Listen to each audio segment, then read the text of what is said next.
απαντήσεις σε ερωτήσεις και παραγγελίες πελατών στο μαγαζί που δουλεύω.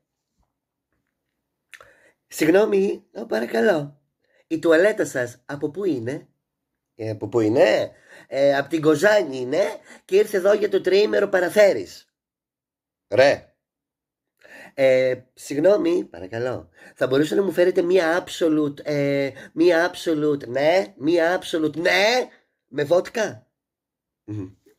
Θα σε φέρω ένα ντεπών, αγάπη μου, εσένα. Θα σε φέρω και ένα στρωματάκι, πέσει για ύπνο, γιατί τα νεύρα δεν είναι και πάρα πολύ καλά. Μπύρα ήπιε και το κεφάλι μας ήσυχο.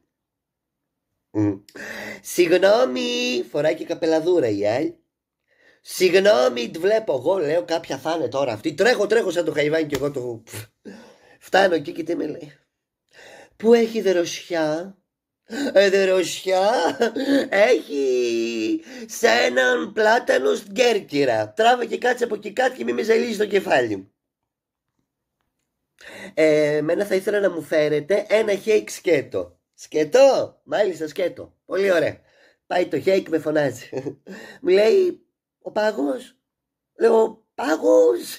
Σκέτο είπατε. Ναι, μου λέει, αλλά ο πάγος? Αχ, ο πάγος, βρε ο πάγος. Μαρίσα Μαροπάιδα, σκέτο είπες. Πιάσ' το και τελείωνε. Και άμα δεν τράβα στο σπίτι, κάτσε στο μπαλκόνι. Κάνει και έτσι το μαλλί. Αχ, τι να πάρω, να έρθω σε λίγο? Με λέει, ναι, ελάτε σε λίγο. Πάω, παίρνω άλλες 2-3 παραγγελίες. Με φωνάζει την ώρα που παίρνω παραγγελία, την κάνω μισό λεπτάκι και έρχομαι. Πάω και ξανακάνει. Αχ, τι να πιω, αχ, τι... Άκου να σε πω, θιά, δεν θα πιείς τίποτα. Βούρια το σπίτι. Θέλετε και να πιείτε. Άμα πιείτε, τι θα κάνεις δηλαδή? Μπορώ. Και το φινάλ. Θα ήθελα να μου φέρεις κάτι έτσι δροσερό, αλλά συγχρόνως έτσι να με καίει και λίγο. Νερό με μπούκοβο ήπιε. Καλό υπόλοιπο καλοκαιριού.